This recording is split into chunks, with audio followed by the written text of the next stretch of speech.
start out May, everyone, and you know what that means? It means that we're starting out the summer blockbuster season. And like always, we start out with a Marvel movie. This time, Guardians of the Galaxy Volume 3. I probably said in some other videos that the first Guardians of the Galaxy is my favorite of the Marvel Cinematic Universe movie that there is. I I I I think I say it enough times that I say that I like the characters, I like the humor, I like the pacing, and it feels rewatchable. Sometimes I love to rewatch it when opportunity comes of this one. I the second one I did like it also. Although not as much as the other one. Even though I really enjoyed the second one as much as I did. Now we got with the third one, and truth to be told, I was a little bit kind of like worried of how the movie was gonna be, considering that it's a movie that came out during Phase 5 of the Marvel Cinematic Universe, and if you know me, I wasn't a fan of Phase 4, let alone how we started out now, Phase 5. And it's mostly because nowadays Disney tries to pander a social checklist that it kind of affected a lot of their decisions that it really becomes kind of like questionable.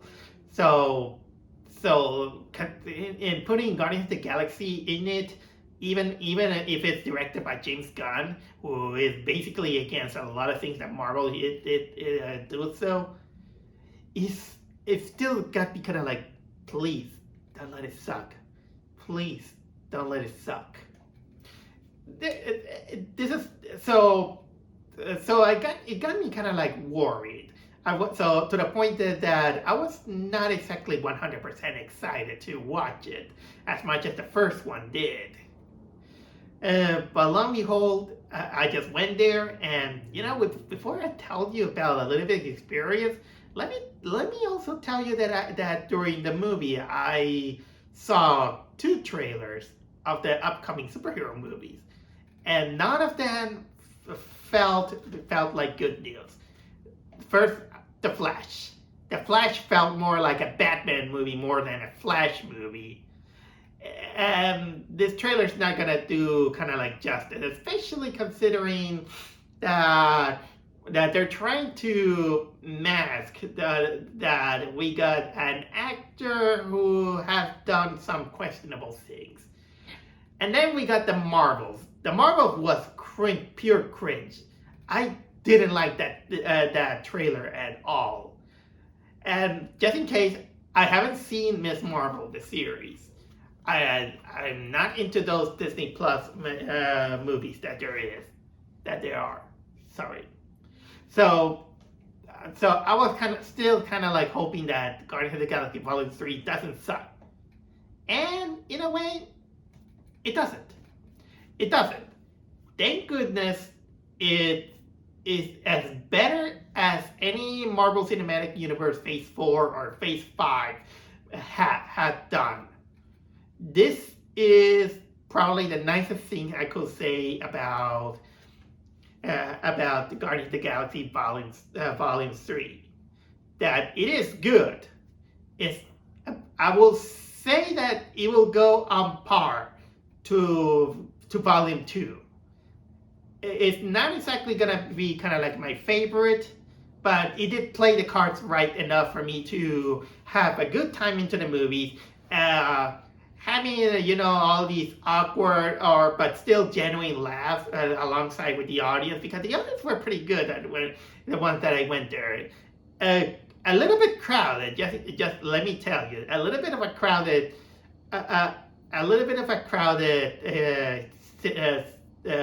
theater that I went through.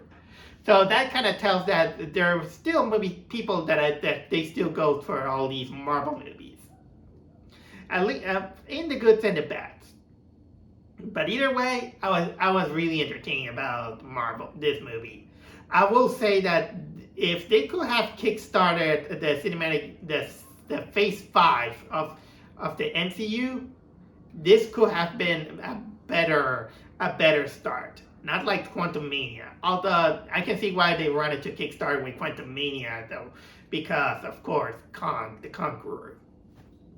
But something felt off about that one, and then now we got this one, and so where do I begin? Where do I begin? Let's say that we center the story on Rocket Raccoon. He gets mortally injured by this guy named Adam Warlock, and then while he is on a death's door coma, he is having flashbacks of his past. And while he's experiencing that, the other Guardians are trying to find more about his backstory, where he came from, and find a way to save him because apparently his biology doesn't let him get healed by this by normal circumstances from what the universe of the Guardians of the Galaxy deals with. And that's the best way I can describe it in a few words about the synopsis. And then you're gonna see the whole story has kind of like its pacing. 30% of the movie is mostly about Rocket Raccoon seeing his past, in which he was experimented by this guy named the High Evolutionary. He's played by let me see if I say it right, Chukwudi Iwuji. Let's say that this guy, he just picks up animals from the planet Earth and experiment them so he can build his own creatures in order to make kind of like another version of planet Earth, because he is interested in the culture of Earth, and in which he visits and say that, well, I can make a new planet. So but then you can see that he has this God complex that he just wants to make everything perfect. And of course we all see that through the flashback of Rocket, where he was one of his experiments. He learned how to talk, being smart, and then he also bonds with other experimented creatures, like this otter named Lila, who is an otter who has robotic arms. There is also this walrus stuck in a wheel, and this rabbit with mechanical legs like a spider. And let me tell you that the parts of Rocket, these are, well, the best parts of the movie. These ones, they have a lot of emotional weight that you buy it. It does buy it, considering that we're talking about animals being experimented. And right in the get-go, this is something that it pulled your string, it pulled your heartstrings. You feel pity for them. Sorry about that, a little bit of something I ate. But anyway, yeah, you feel sad for that, because we're talking about animals being experimented. Have you seen this movie named Plague Dogs?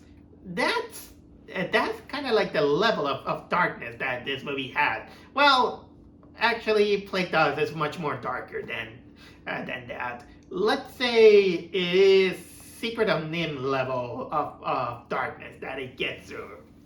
When it's about animal experimentation, and that one, the scenes that work on the flashback, it works. Although the other moments, they do work too. We also have kind of like other backstories, like we got Star-Lord, who is basically he basically is sad that he's not with Gamora anymore, because, well, if you remember from the other movies, the original Gamora died by the hands of Thanos, and because of time traveling and changing history here and there, they brought back a different version of Gamora, in which she's not a Guardian of the Galaxy. She's Raven. She has, she has her she has her own agenda, let's say. Uh, so this is why. So this is why Star-Lord he kind of tries to woo her back, but he fails. He fails because she's a different person, and although he kind of knows that she isn't, but he kind of tries. In a way, he tries that he even brought a really really big awkward moment that during the movie. So. We get there. We also have, the other characters. We got Nebula. We got Drax. We got Mantis. Groot, of course. These are some of the characters that we got there. Although we got also the guy who replaced Yandu, who he has kind of like a little bit of a mini arc that doesn't go exactly too much, in which he tries to. He tries to master Yandu's arrow. If you remember, he's the guy who can manipulate this arrow by with a whistle. Like, also there's this dog named Cosmo. At first I thought she was Laika, but they don't use that character except during the climax. And if there's a little, there's also the actors, they do fine. Let's say that they still have the chemistry, which is a big plus. That why the Guardians of the Galaxy are successful. It's the chemistry of these actors that it worked. I don't care how many people they always say that. Oh, Chris Pratt this, Chris Pratt that, and all these things. Cut him some slack. He's a good actor, and honestly, he didn't do bad as Mario. For some reason now I begin to remember that. Oh yeah, he was Mario in the Super Mario Brothers movie. I don't know why. And speaking of weird things, let me tell you about the villain, which is the High Evolutionary. He has this god complex here and there, and I already mentioned that. But here's the weird thing that I thought. And please. I'm gonna sound stupid. I'm gonna sound like a stupid guy. But I thought he was Jonathan Winters. I don't know why. Maybe I do know, but I don't want to mention it. But I thought that he was Jonathan Winters because, for some reason, I thought that the High Evolutionary is another version of Kong. Look, because in the last movie, they brought us up saying that there are a lot of Kongs from different universe, from different timelines. They just want to build this guy. So for some reason, my head made a 2 + 2 is equal 5, in which saying that, oh yeah, that's another version of Kong. And by the way, if I had to compare it about Kong, he does it a lot better. He shows a more threatening aura and a more powerful acting than Jonathan Winters himself. Sorry to say that, but I bought him more than Kong, so I gotta give kudos to that. So sorry. I'm sorry about that. It's that. I like it better than Kong the Conqueror. That's how much I felt about that guy. Okay, where else do I go with it? I could say that the special effects, the cinematography is what you expect, looking good and all these things. They go to this planet that kind of looks like flesh.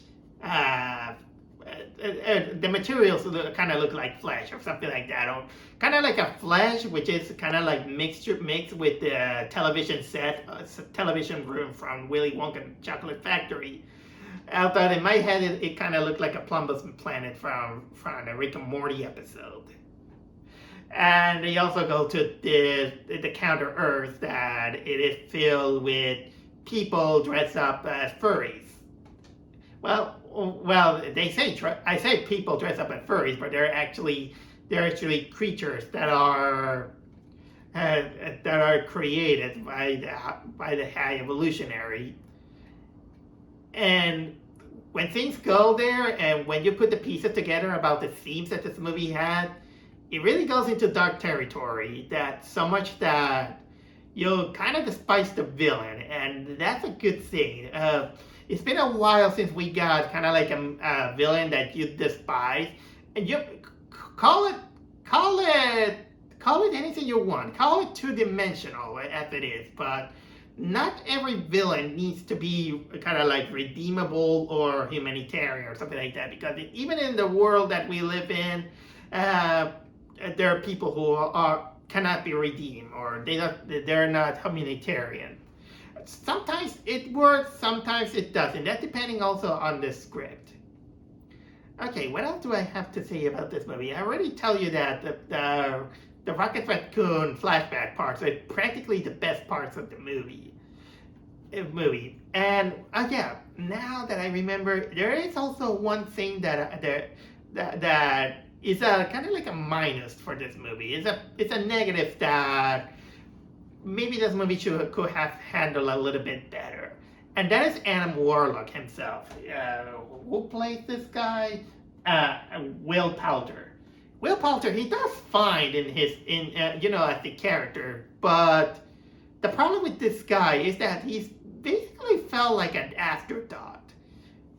He has his own a little bit of an arc, but not exactly as memorable as the other Guardians and Rockets. The problem is that he really thought as an afterthought. It felt like a little bit that he was teased in Volume 2. He was teased that he was going to be kind of like a big thing, but he wasn't exactly little. He was just kind of like just there. Although to give it credit, he was a bit better handled compared to MODOK in Ant-Man Quantumania. But still, when he shows there, he's just kind of like there. They just kind of put him in kind of like an afterthought, and the scenes that he goes there, if they try their best, making him flesh out. Pop out.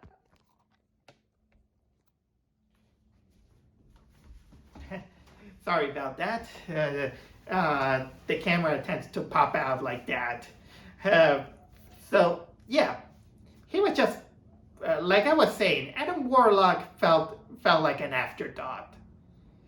Not much and no much and no less.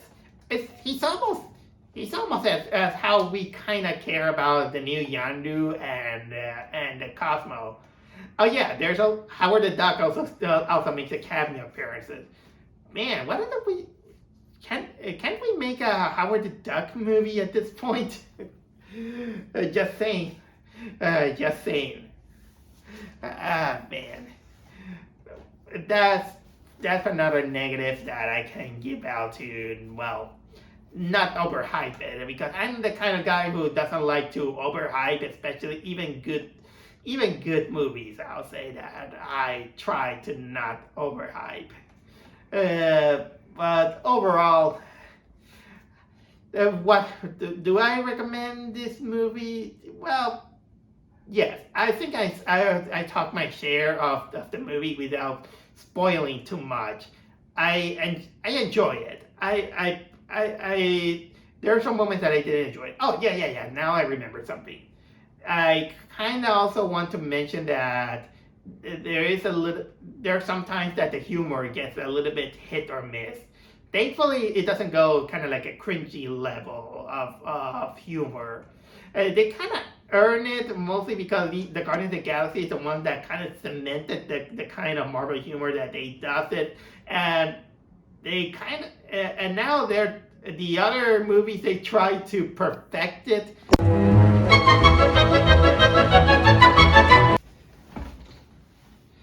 it fell off again. I don't, it fell off again. Next time I'm gonna take out the cover for.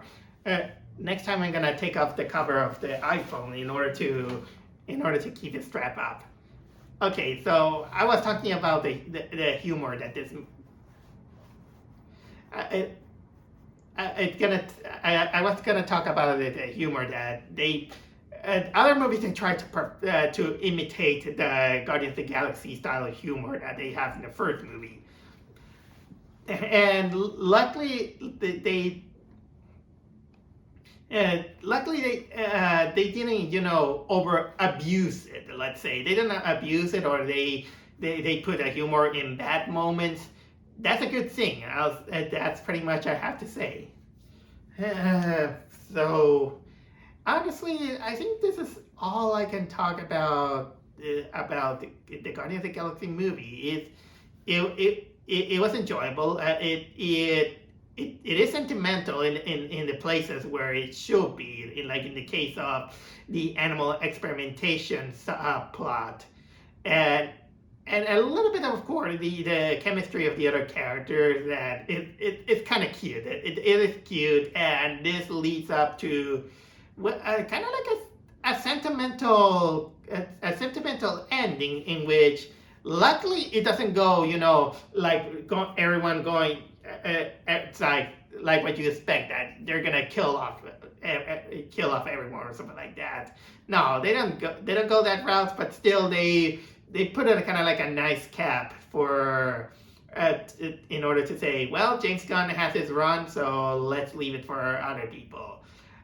Granted, I don't think that this is going to be the last we're going to see about the Guardians of the Galaxy, considering that it's still Marvel. They're still trying to put the characters in different hands, but this is still the final James Gunn movie before he moves on to DC, and then we will see if this was the right move.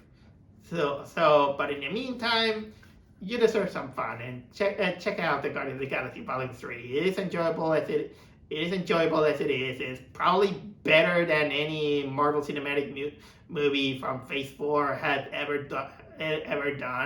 It's a better start than as a Phase 5 movie than the last one. So we're hoping to look for brighter skies.